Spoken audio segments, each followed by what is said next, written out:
والتحية والإكرام على عبد المؤيد ورسول المسدد المصطفى الأمجد المحمود الأحمد حبيب إله العالمين أبي القاسم محمد اللهم صل على محمد وآل محمد صلى الله عليه وآله الطيبين الطاهرين المعصومين الهداة المهديين الذين أظهر الله عنهم الرجس وطهرهم تطهيرا اللهم صل على محمد ولعنة الله على أعدائهم وغاصب حقوقهم ومنكر فضائلهم أجمعين. أما بعد، قال الصادق عليه السلام: إنما سميت فاطمة لأن فتم الخلق عن معرفتها. صلاة محمد. اللهم صل على محمد. عزیزان گرامی، معزز سامعین کرام، مجلس ہماری اردو میں ہوگی، بنگلہ میں بیچ میں بھی یہ ہوگی تو بیچ میں کچھ اور ہو جائے گا. لہذا مختصر شارٹ ٹائم میں آپ اردو میں سماعت کیجئے، انشاءاللہ سمجھتے ہیں. ایک حدیث بہت مختصر سی جناب فاطمہ. دیکھیے، جب ہم کسی مجلس میں کوئی کام کرتے ہیں، کوئی جلسہ کرتے ہیں، تو جس کا نام ہوتا ہے اس کو پہچانتے ہیں. جس کے نام سے کر رہے ہیں تو اس کو کم سے کم تھوڑا بہت پہچانتے ہیں، تب اس کے بارے میں جلسہ کرتے ہیں، ذکر کرتے ہیں، پروگرام کرتے ہیں. لیکن جناب فاطمہ زہرا سلام اللہ علیہا، صلوات محمد علیہ،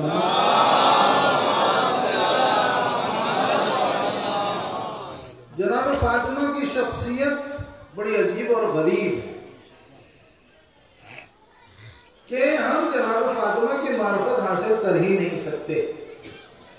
تو جب معرفت حاصل نہیں کر سکتے تو پھر ذکر کیسے کریں گے؟ جب ہمیں معرفت نہیں ہے تو مجلس کیسے پڑھیں گے؟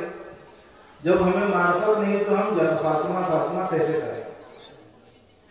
تو حدیث کیا ہے؟ انما سمیت فاطمہ، پروردگار عالم کے حبیب نے اپنی بیٹی کا نام بحکم خدا فاطمہ رکھا.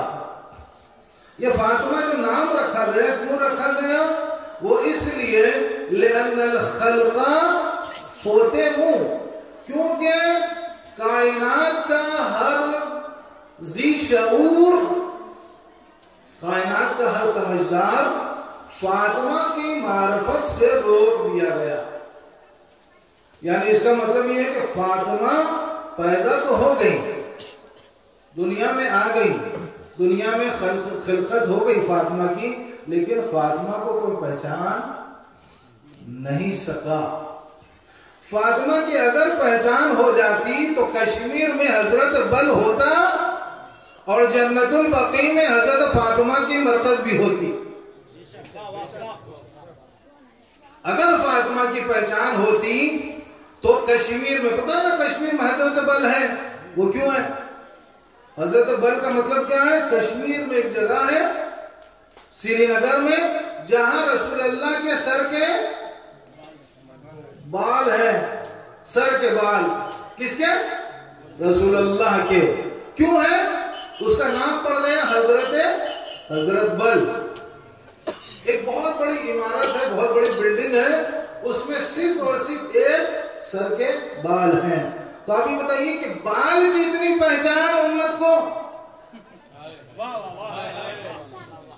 بال کی اتنی معرفت کہ رسول کی بال اگر انسان کو امت کو نظر آ جائے تو حضرت بل بن جائے. صلوات محمد.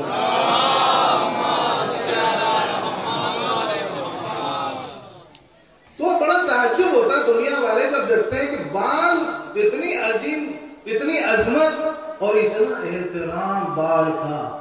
لیکن عزیزان گرامی، بڑا افسوس ہوتا ہے جب ہم بال کو دیکھتے ہیں اور ایک طرف آل کو دیکھتے ہیں، ہے نا؟ سلوات پڑھا محمد والا۔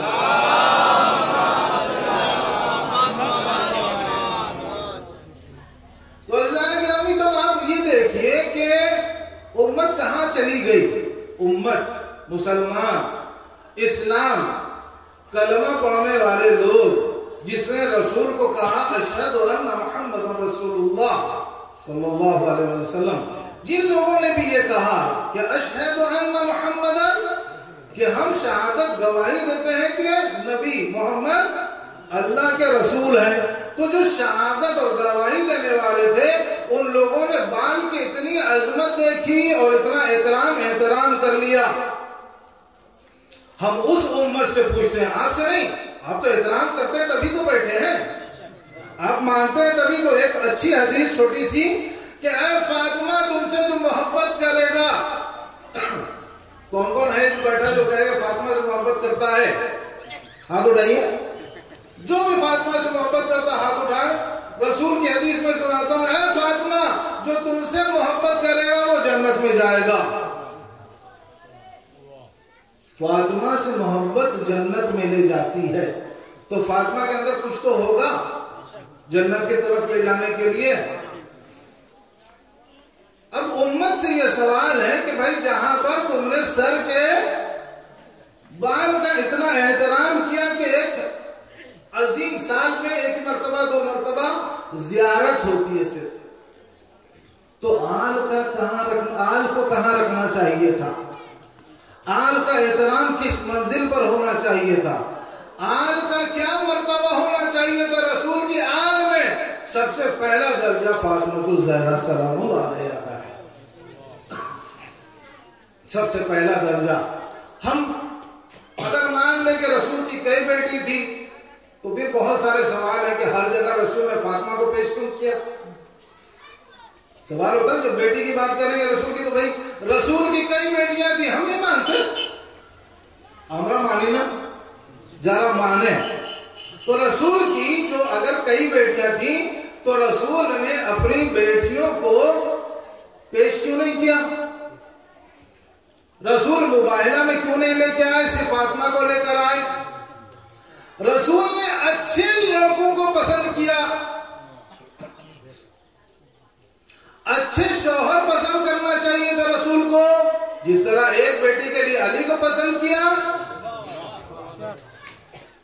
ایک بیٹی کے لیے علی پسند آ جائے اور دوسری بیٹیوں کے لیے اہل غیرے پسند آ جائے۔ تو امت سے یہ سوال ہے کہ بھائی جب جناب فاطمہ اگر ایک بیٹی تھی یا بیٹیوں میں ایک تھی تو ان کا احترام ہونا چاہیے تھا کہ نہیں ہونا چاہیے تھا؟ جہاں پر رسول کی یہ حدیث ہے کہ جو فاطمہ سے محبت کرتا ہے وہ جنت میں جائے گا، اور مختصر کر دو اس حدیث کو کہ فاطمہ سے محبت نہیں، رسول صلی اللہ علیہ وسلم فرماتے ہیں جو فاطمہ پر صلوات بھیجے گا،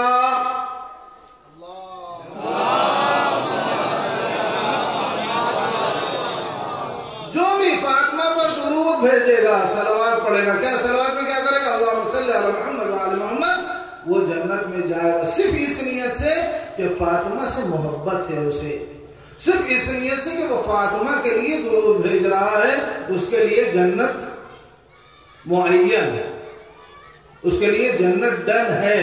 تو بتائیے جناب فاطمہ میں کیا بات تھی؟ دیکھیے عزیزان کرام، میں لوگ کی بات کرتا ہوں، جو فاطمہ کا حق چھین لیا اس کو ہم کیا بولتے ہیں؟ جو فاطمہ کا حق جن لوگوں نے چھین لیا اس کو کیا بولتے ہیں؟ لعنتی۔ یعنی جس نے فدق چھین لیا، جس نے گھر میں آگ لگا دی، اس کو کیا بولتے ہیں؟ لعنتی۔ جس نے فاطمہ کا حق چھین لیا، سمجھ میں آ رہی نا میری بات؟ جو فاطمہ کا حق چھین لے، چونکہ دور ہے اس لیے ہم بولتے ہیں لعنتی۔ اور اگر ہمارے درمیان کوئی ایسا آدمی مل جائے جو فاطمہ کا حق چھین رہا ہے، بہت بڑا سوال ہے، کوشچن مارک ہے کہ فاطمہ کا حق چھیننے والے 1400 برس پہلے ہم بولتے ہیں لعنت ان پر، لعنت ان پر، لعنت ان پر۔ لیکن آج اس دور میں اس مجمع میں اگر کوئی فاطمہ کا حق چھین رہا ہو تو کیا بولیں گے؟ صلواتی یا لعنتی؟ لعنتی۔ اب یہ بتائیے کہ اس مجمع میں کون کون آدمی خمس دیتا ہے؟ خمس دینے والا جو خمس دیتا ہے وہ صلواتی۔ یہ خمس کس کا حق ہے؟ فاطمہ کا یا فاطمہ کے بیٹوں کا؟ سیدھی سی بات سمجھ میں آ رہی؟ خمس کس کا حق ہے؟ اب یہ بات جمعہ کے دن مولانا کلیئر کریں گے۔ نیکسٹ آئندہ جمعہ آپ کے لیے خطبہ تیار، خمس کا میٹر بنگلہ بولنا پڑے گا۔ جارا خمس ادا کورے اور جارا خمس ادا کورے نا۔ خمس جانے تو خمس الحمدللہ خمس جارا ادا کورے تاکہ بولا جائے صلواتی۔ صلوات پڑھو۔